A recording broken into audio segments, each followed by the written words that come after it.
Hablar de don Carlos Loret de Mola Meriz a casi 40 años de su fallecimiento es por mi parte reconocer la trayectoria de un hombre singular, coherente, educado, con clase y con muchos adjetivos positivos más.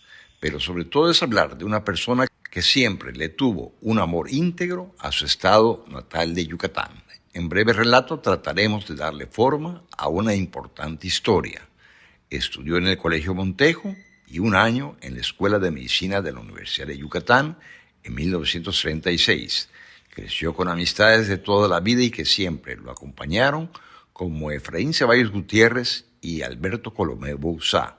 Ambos compartían con don Carlos gustos y aficiones como la de ser asiduos lectores, siempre muy cultos, y la tauromaquia, habiéndoles tocado ver en ese entonces a toreros de la talla de Diego Puerta, Curro Girón, Jaime Hostos, el Cordobés, Santiago Martín el Viti, entre otros. Se inició como periodista en el Diario de Yucatán. En la Ciudad de México fue redactor del Novedades y director del diario El Mundo de Tampico en Tamaulipas, en donde su carisma y don de gentes propició que hiciera de inmediato muchas amistades, fundando también en esa ciudad El Mundo de la Tarde.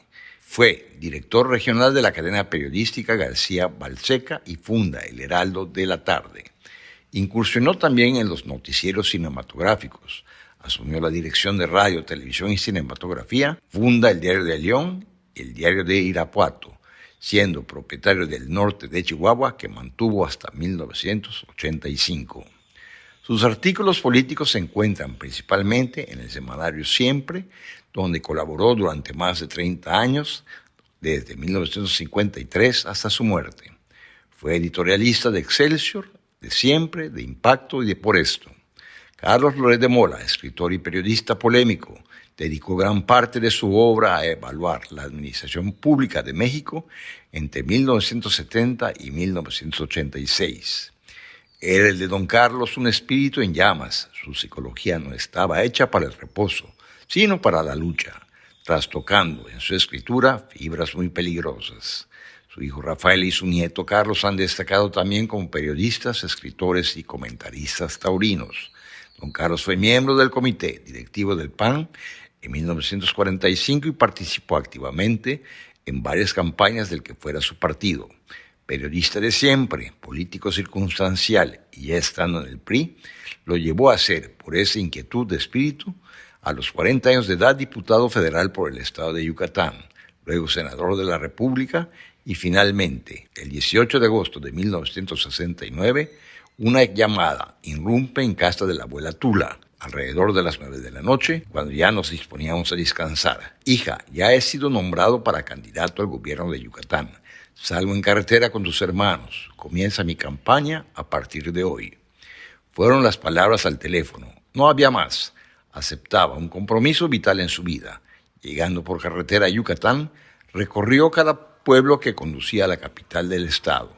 Tomó protesta en la Casa del Pueblo y se lanza a una campaña verdadera, teniendo como opositor a otro gran líder, Víctor Correa Rachó, una campaña de acercamiento al pueblo, escuchando con respeto a todo aquel que necesitaba ser oído, comprometiéndose con cada lugar y sembrando esperanza.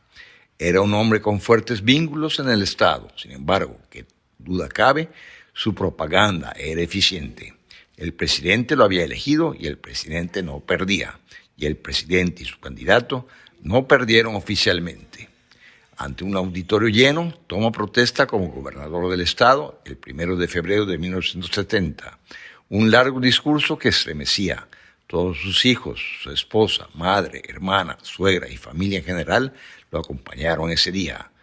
Una comida y sin más, al día siguiente empieza una ardua labor sin descanso ni compromisos económicos ni prepotencia. Había venido a servir y no a servirse, y así lo hizo. Desde su primer día luchó contra la corrupción, cerrando ese primer día la zona de tolerancia y acabando con esto grandes negocios de alcohol, droga y prostitución. Polémico acto que desencadenó disgustos en medios de la sociedad ya habituada a ese estilo de vida. Asimismo, durante su gobierno creció enormemente la red carretera del Estado y proyectó a numerosos artistas plásticos, como por ejemplo a Fernando Pacheco y los murales del Palacio del Gobierno, al doctor Colomé Bouzá con la estatua de Juan Gómez Parada en Isigná y a Fernando Palma con el óleo a la educación en Yucatán, colocado en el segundo piso de la Universidad Autónoma de Yucatán. Tuvo diferencias políticas muy importantes con otros gobernantes municipales, estatales y federales, así como también en 1974 enfrentó el secuestro y homicidio de un asesor sindical en el que se vieron involucrados miembros de su gobierno y probablemente de gobiernos de otros lugares. Amarrándose los pantalones y tomando la responsabilidad de lo sucedido, se comprometió a una investigación completa de cara al pueblo y a mantener la paz en el Estado.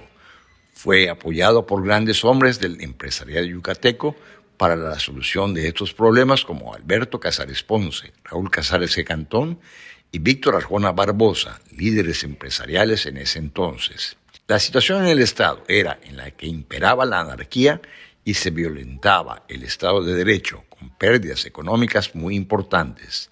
Es legendaria la sesión en la cual el gobernador Loret de Mola se presenta en una asamblea de la Cámara de Comercio siendo recibido con hostilidad abierta. En su momento el gobernador dijo: el gobierno es responsable de lo que está sucediendo, entonces el gobierno paga. Los aplausos no se escatimaron. En 1975, poco tiempo antes de terminar su sexenio, durante un acto en el Día de la Mujer, en un discurso instaba a las mujeres a tener más participación en la vida pública. Acudimos hoy a la llamada debilidad para reparar los daños que ha causado la debilidad de nuestra fuerza. La reina Isabel II de Inglaterra visitó México durante 6 días durante febrero de 1975. En su recorrido visitó Yucatán, siendo don Carlos y doña Berta los anfitriones. El presidente Luis Echeverría organizó, entre otros actos, una inspección real a la secundaria técnica de Tizimín, evento que la comunidad aprovecharía para develar el zoológico construido en honor de su majestad. Terminó su sexenio con un reconocimiento amplio, incluso de quienes habían sido sus adversarios.